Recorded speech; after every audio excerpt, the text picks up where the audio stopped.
नमस्कार, आप सभी को 78वें स्वतंत्रता दिवस की ढेरों शुभकामनाएं। आप देख रहे हैं इंडिया बोल रहा है और मैं हूं आपके साथ विवेक शांडिल्य। बात करते हैं आज प्रधानमंत्री के विजन की। प्रधानमंत्री नरेंद्र मोदी ने लाल किले पर 11वीं बार तिरंगा लहराया।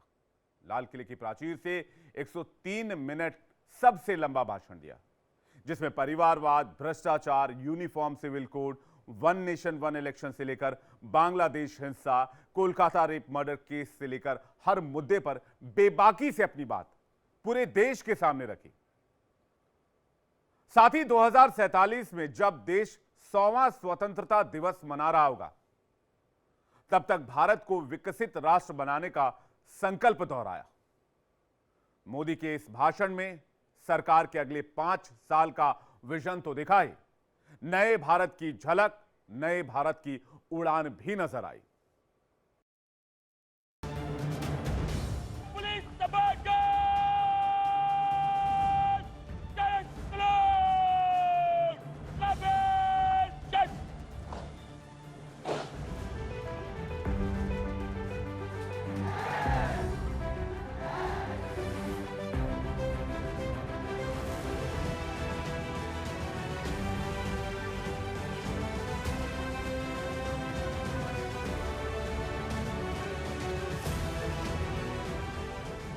देश के 78वें स्वतंत्रता दिवस का मुख्य आयोजन दिल्ली के लाल किले पर हुआ, जिसमें कई अलग अलग रंग नजर आए। पेरिस ओलंपिक में हिस्सा लेने वाले खिलाड़ी बतौर गेस्ट शामिल हुए। पीएम मोदी ने लाल किले की प्राचीर से 11वीं बार झंडारोहण किया। ध्वजारोहण से पहले नौसेना ने पीएम मोदी को गार्ड ऑफ ऑनर दिया।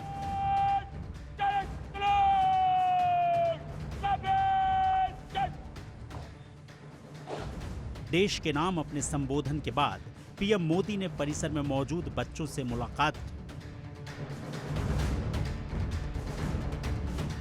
ये वो तस्वीरें हैं जो आजादी के 77 साल पूरे होने की गवाह बनी।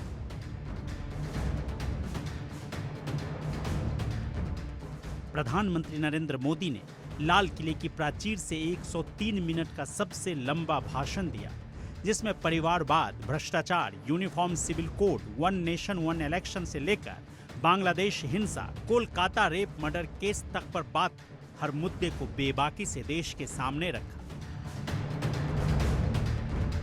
पीएम मोदी ने सरकारी नीतियों की चर्चा की। साथ ही 2047 में जब देश 100वां स्वतंत्रता दिवस मना रहा होगा, तब भारत को विकसित राष्ट्र बनाने के लक्ष्य को दोहराएगा। मोदी के इस भाषण में सरकार के अगले 5 साल का विजन तो दिखा ही, नए भारत की उड़ान की झलक भी दिखी।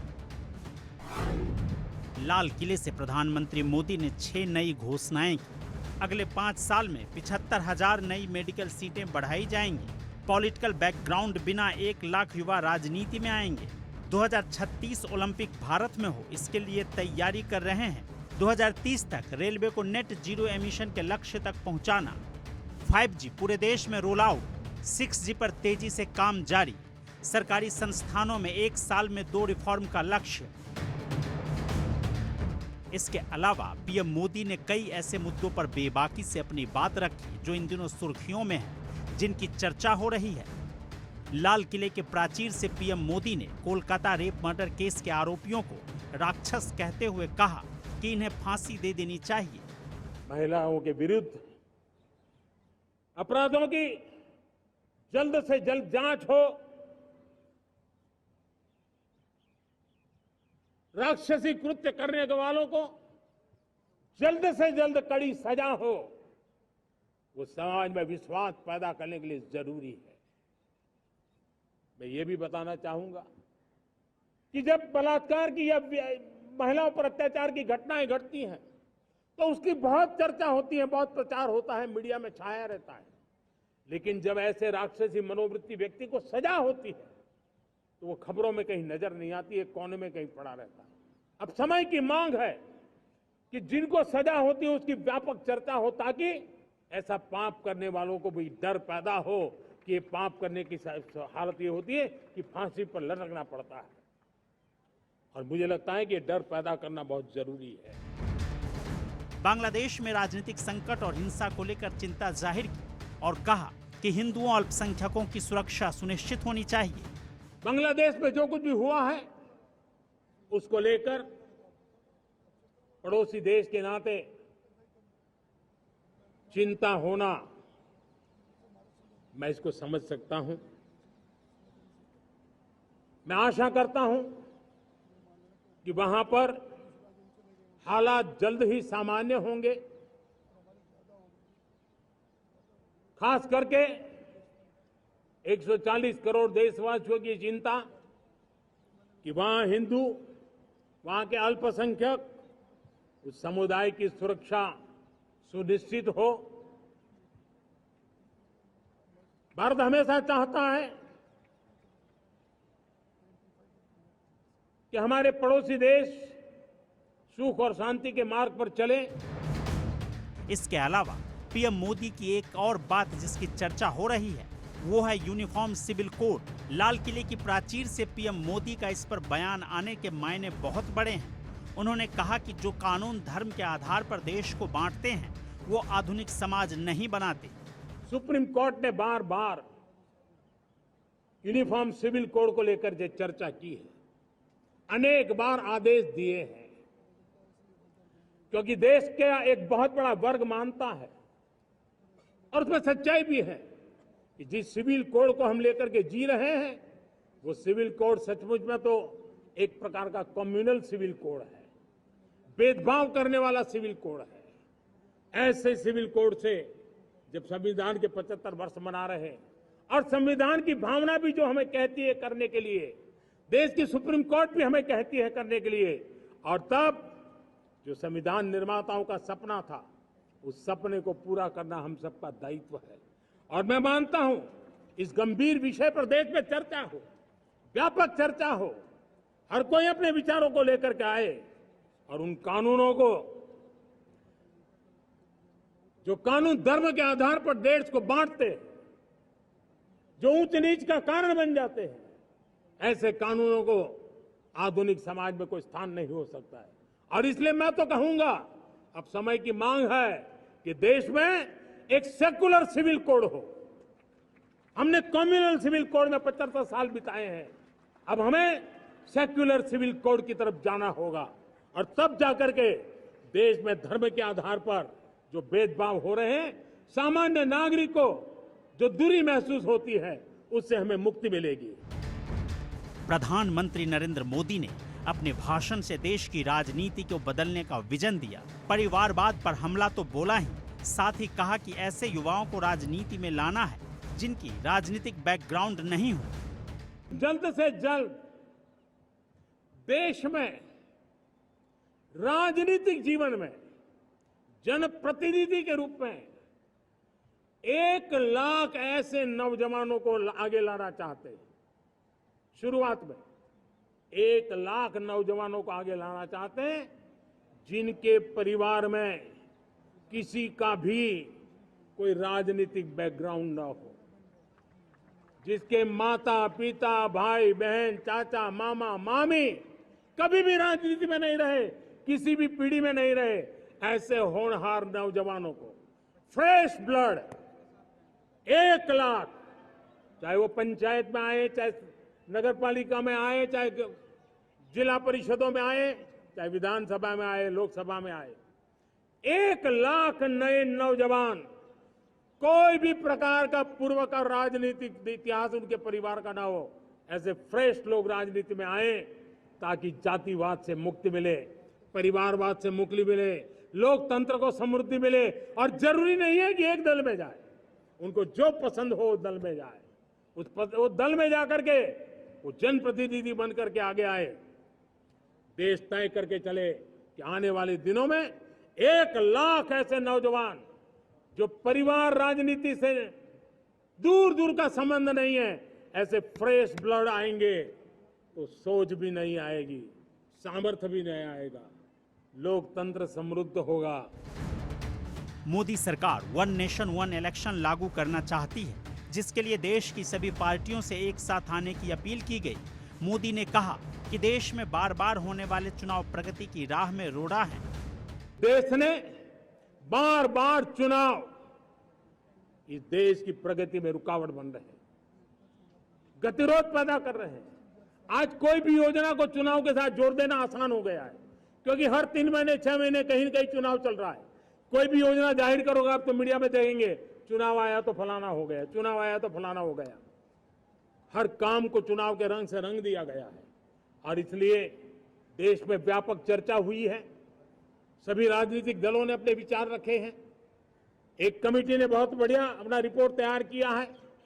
वन नेशन वन इलेक्शन के लिए देश को आगे आना होगा। मैं लाल किले से तिरंगे की साक्षी में देश के राजनीतिक दलों से आग्रह करता हूं, देश के संविधान को समझने वाले लोगों से आग्रह करता हूं कि भारत की प्रगति के लिए, भारत के संसाधनों का सर्वाधिक उपयोग जन सामान्य के लिए हो, उसके लिए वन नेशन वन इलेक्शन के सपने को साकार करने के लिए हमें आगे आना चाहिए। पीएम मोदी हर बार की तरह इस बार भी फिर भ्रष्टाचार पर जमकर बरसे और कहा कि देशवासी भ्रष्टाचार के दीमक से परेशान हैं। भ्रष्टाचारियों का महिमा मंडन नहीं होना चाहिए। मैं भ्रष्टाचारियों के लिए भय का वातावरण पैदा करना चाहता हूं, ताकि देश के सामान्य नागरिक को लूटने की जो परंपरा बनी है, उस परंपरा को मुझे रोकना है। कुछ ऐसे लोग निकल रहे हैं जो भ्रष्टाचार का महिमा मंडन कर रहे हैं, खुलेआम भ्रष्टाचार का जय जयकार कर रहे हैं। समाज में इस प्रकार के बीज बोने का जो प्रयास हो रहा है, भ्रष्टाचार का जो महिमा मंडन हो रहा है, भ्रष्टाचारियों की स्वीकार्यता बढ़ाने का जो निरंतर प्रयास चल रहा है, वो स्वस्थ समाज के लिए बहुत बड़ी चुनौती बन गया है, बहुत बड़ी चिंता का विषय बन गया है। भ्रष्टाचारियों के प्रति समाज में दूरी बनाए रखने से ही किसी भी भ्रष्टाचारी को उस रास्ते पर जाने से डर लगेगा। ये वो मुद्दे हैं जिनके इर्द गिर्द सियासत घूमती है, जिस पर देशवासियों के सामने पीएम मोदी ने खुलकर बात की। इसके अलावा पीएम मोदी ने सरकार की नीतियों को भी देश के सामने रखा, सरकार के विजन से अवगत कराया। नई शिक्षा नीति, न्याय संहिता, आत्मनिर्भर भारत, बैंकिंग सेक्टर से लेकर कृषि रिफॉर्मिंग पर बोले।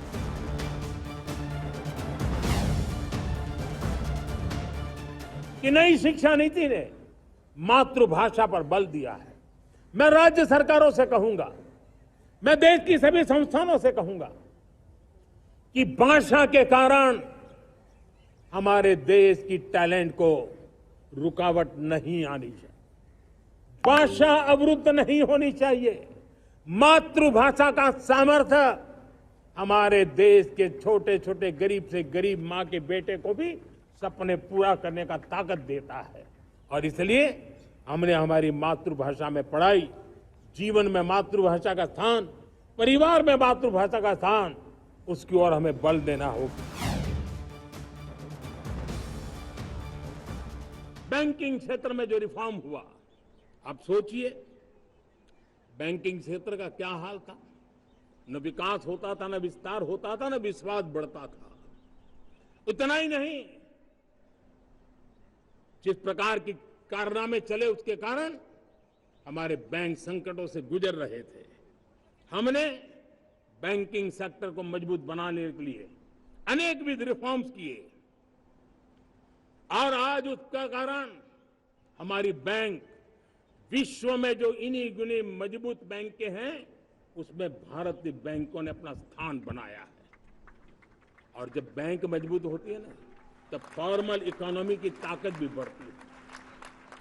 जब बैंक की व्यवस्था बन जाती है, जब सामान्य खास करके मध्यम वर्ग के परिवार की जो रिक्वायरमेंट होती है, उसको पूरा करने की सबसे बड़ी ताकत बैंकिंग सेक्टर में होती है। मुझे तो खुशी है कि मेरे पशुपालक भी, मेरे मछली पालन करने वाले भाई बहन भी आज बैंकों से लाभ ले रहे हैं। मुझे खुशी है मेरे रेहड़ी पटरी वाले लाखों भाई बहन आज बैंक से साथ जुड़ करके अपनी नई ऊंचाइयों को प्राप्त कर रहे हैं और विकास की दिशा में वो भागीदार बन रहे हैं। मेरे प्यारे साथियों, डिफेंस सेक्टर, हमारी आदत हो गई थी डिफेंस बजट कितना ही क्यों न हो, लेकिन कभी कोई सोचता नहीं था कि डिफेंस बजट बढ़ा तो जाता कहां है। डिफेंस बजट विदेशों से खरीदी में चला जाता था। अब हम चाहते हैं हम आत्मनिर्भर बने, और मैं हमारी डिफेंस फोर्सेस का हृदय से धन्यवाद करता हूं। उन्होंने हजारों ऐसी चीजें लिस्ट कर दी है। उन्होंने तय किया है कि हम विदेश से नहीं लाएंगे। राष्ट्र के लिए जीना क्या कहते हैं, ये हमारे सेना के जवानों ने दिखाया है, और उसके कारण डिफेंस के सेक्टर में हम आत्मनिर्भर होते चले जा रहे हैं। आज डिफेंस मैन्युफैक्चरिंग में भारत की पहचान बनी है, और मैं आज खुशी से कह सकता हूं कि जो देश कभी डिफेंस की हर छोटी मोटी चीज बाहर से लाता था, आज धीरे धीरे दुनिया के कई देशों में हम जो डिफेंस के इक्विपमेंट मैन्युफैक्चर कर रहे हैं वो हम एक्सपोर्ट करने लगे हैं। दुनिया में डिफेंस हब, मैन्युफैक्चरिंग हब के रूप में हम धीरे धीरे उभर रहे हैं।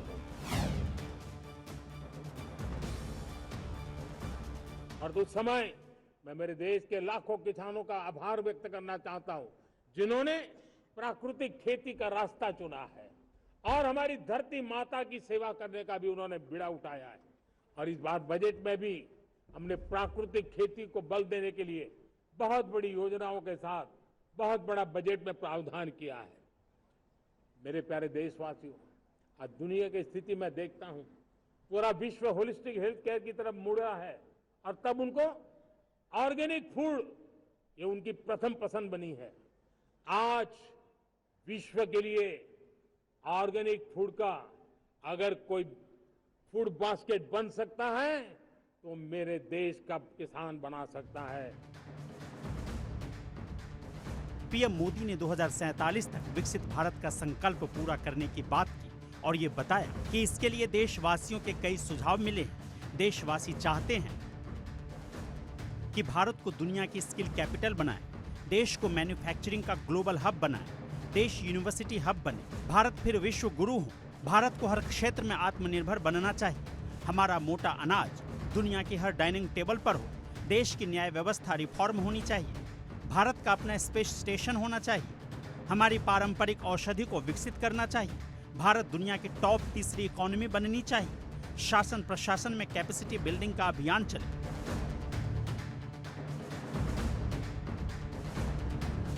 जब हमारे 40 करोड़ पूर्वजों ने गुलामी की जंजीरों को तोड़ दिया था, तो हम 140 करोड़ लोग अगर संकल्प लेकर चलें तो कोई भी चुनौती बड़ी नहीं हो सकती। प्रधानमंत्री की इस बात के मायने बड़े हैं, जिसे सुनकर हर देशवासी ने न सिर्फ उन स्वतंत्रता सेनानियों को याद किया, बल्कि देश को 2047 तक विकसित भारत बनाने का संकल्प लिया।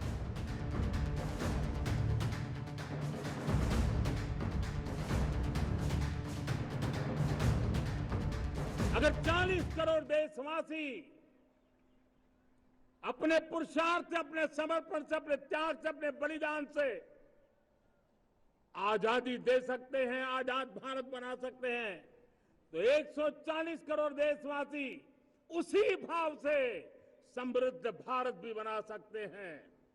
साथियों, वो एक समय था जब लोग देश के लिए मरने के लिए प्रतिबद्ध थे और आजादी मिली थी। आज ये समय है देश के लिए जीने की प्रतिबद्धता का। अगर देश के लिए मरने की प्रतिबद्धता आजादी दिला सकती है, तो देश के लिए जीने की प्रतिबद्धता समृद्ध भारत भी बना सकती है।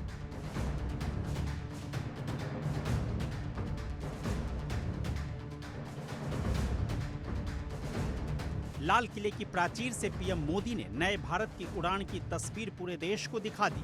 विकास के पथ पर दौड़ते देश का विजन बता दिया।